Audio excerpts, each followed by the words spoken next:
तो बहुत बड़ी उपलब्धि इस विभाग की कही जा सकती है। एक तो कानून और व्यवस्था का जो एक उस वक्त प्रश्न खड़ा हो जाता था उसका हल निकाला गया, और दूसरा राजस्व की वृद्धि आप बता रहे हैं कि इसमें हुई है। एक और महत्वपूर्ण विभाग आप देखते हैं श्रम और रोजगार, और रोजगार आप जानते हैं हर एक की ज़रूरत है। क्या कुछ नया हो पाया है अभी तक श्रम और रोजगार?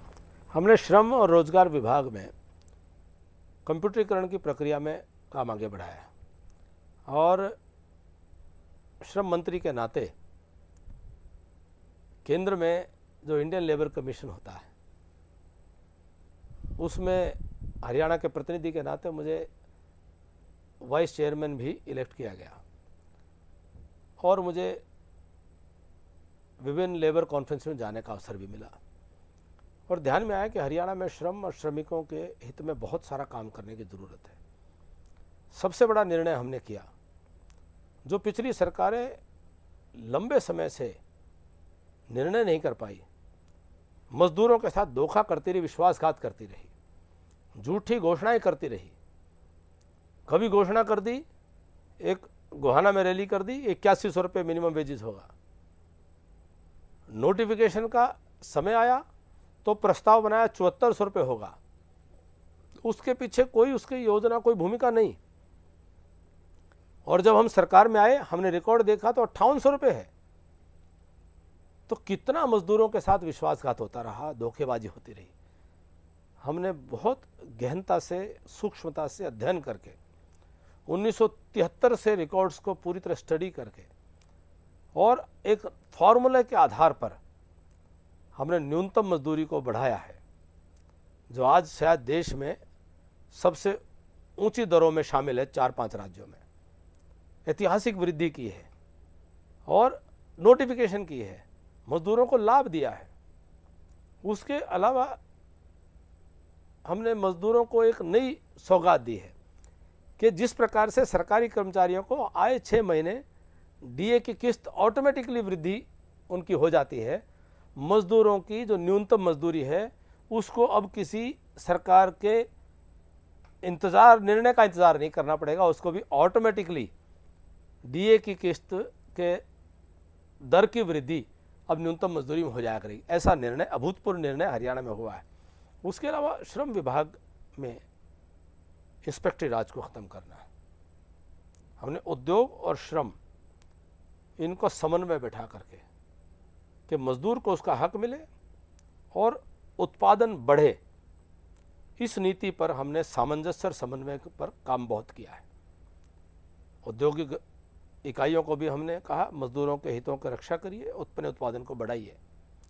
और हमें संतोष के साथ कह सकता हूँ कि 1 वर्ष में हरियाणा पर जो कलंक और दाग लगे थे श्रमिक असंतोष के कारण से, पिछली सरकार के राजनीतिक हस्तक्षेप के कारण से, हमने कोई राजनीतिक हस्तक्षेप नहीं किया।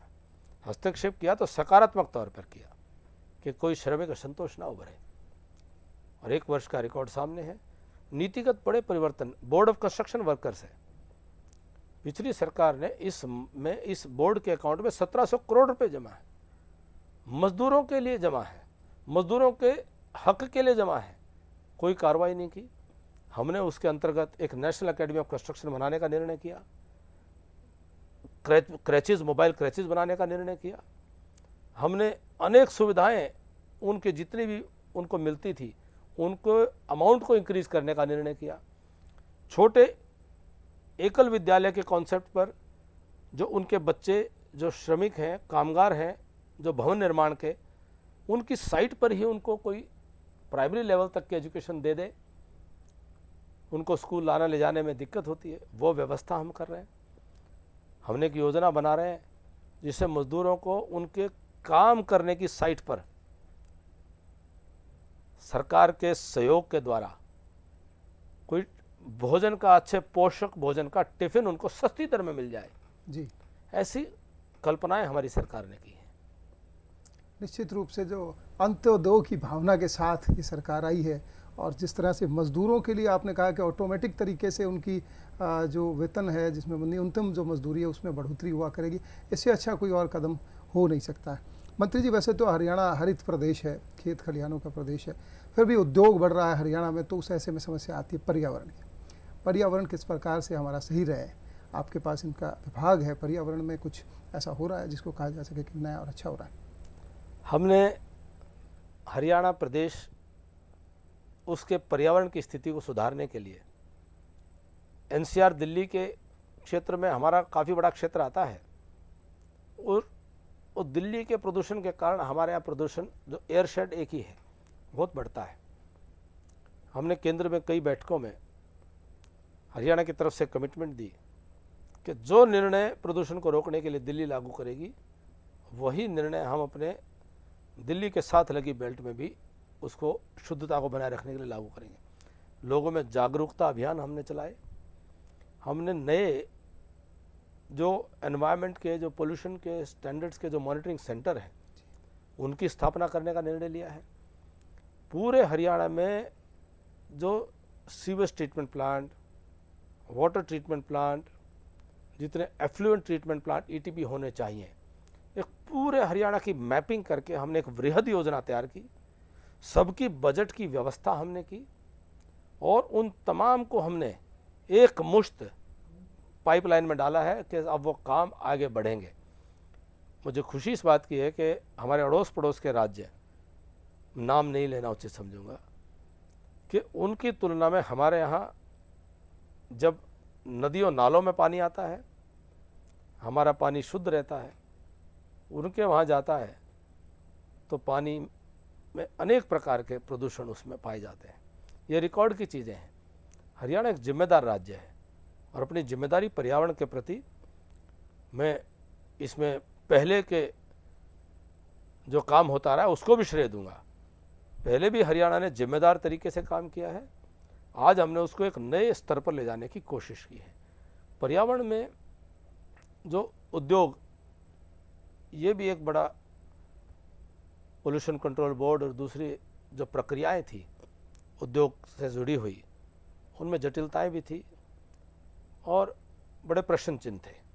भ्रष्टाचार को लेकर हमने पूरी प्रक्रिया को सरल कर दिया, ऑनलाइन कर दिया और उसे मानवीय हस्तक्षेप को लगभग समाप्त कर दिया। और आज हरियाणा में जहाँ माननीय मुख्यमंत्री जी के निर्णय से खनन उद्योग अपना काम करना प्रारंभ हुआ है, हजारों लोगों को रोजगार मिला है। पर्यावरण विभाग ने भी पूरी पारदर्शिता बरतते हुए, पर्यावरण से कोई समझौता न करते हुए, अगल बगल के राज्यों की नीतियों को भी ध्यान में रखते हुए हमने तमाम प्रकार की जो परमिशन देनी थी स्टोन क्रशर लगाने की, उनके साइटिंग पैरामीटर्स को हमने नया बनाया, स्क्रीनिंग प्लांट्स के पैरामीटर्स को हम नया बना रहे हैं। हमने तेज़ी से तमाम प्रकार की क्लियरेंसेस की प्रक्रिया को आगे बढ़ाया ताकि किसी प्रकार की कोई जटिलता या भ्रष्टाचार का शिकार यह औद्योगिक विकास ना हो पाए। मैं समझता हूँ मंत्री जी, ये भी पहली बार होगा कि एक मंत्री जब पिछली सरकार के कामकाज पे श्वेत पत्र लाता है, वही मंत्री ये भी कहते हैं कि पर्यावरण के विभाग के में पिछली बार में बड़ा अच्छा काम हुआ है। आप उनकी तारीफ भी कर रहे हैं। जो अच्छा काम किया है हरियाणा में अतीत की सरकारों ने, कुछ काम जो अच्छे किए हैं। स्वाभाविक है कि हम उस प्रकार की राजनीतिक संस्कृति के लोग नहीं हैं जो केवल निंदा करना जानते हैं। हमने कहा अतीत की भूलों से सीख करके भविष्य का निर्माण करेंगे और हमसे भी कोई भूल होती है उनको सुधार करने के लिए हमेशा तैयार और तत्पर रहेंगे। मंत्री जी, आपने भविष्य के निर्माण की बात की है, इसके साथ ही ये सवाल आता है कि अभी 1 साल का अरसा गुजरा है, अभी 4 साल का लंबा समय और पड़ा है, तो क्या विज़न रखते हैं आप कि अगले 4 सालों में हरियाणा प्रदेश के लिए क्या कुछ लाने वाले हैं? श्रीमान मनोहर लाल जी के नेतृत्व वाली भारतीय जनता पार्टी सरकार 1 वर्ष में हरियाणा के भविष्य की नींव का निर्माण कर चुकी है। हरियाणा का भविष्य सुनहरा है।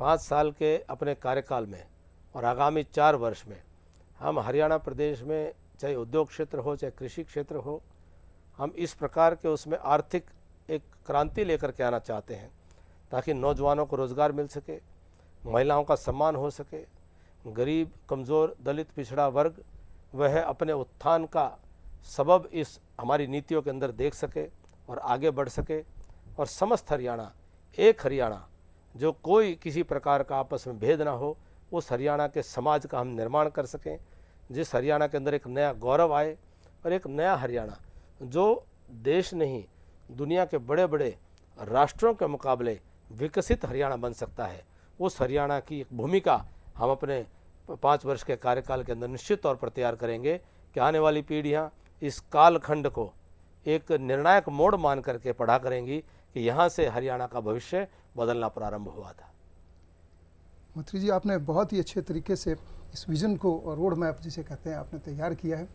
तो ये थे प्रदेश के वित्त मंत्री जिन्होंने बताया कि इन 1 साल के छोटे से अरसे में किस तरीके से एक नींव रखी गई है जिस पे आने वाले समय में एक मजबूत भवन, एक मजबूत इमारत तैयार होगी जो सबके समान विकास के लिए काम करेगी और सबको गौरव प्रदान करेगी। ऐसा मंत्री जी ने आश्वासन भी दिया है हरियाणा के वासियों को। मंत्री जी, आप हमारे स्टूडियो में आए, आपने 1 साल की उपलब्धियों पर हमें जानकारी दी। आपका बहुत बहुत धन्यवाद। बहुत धन्यवाद।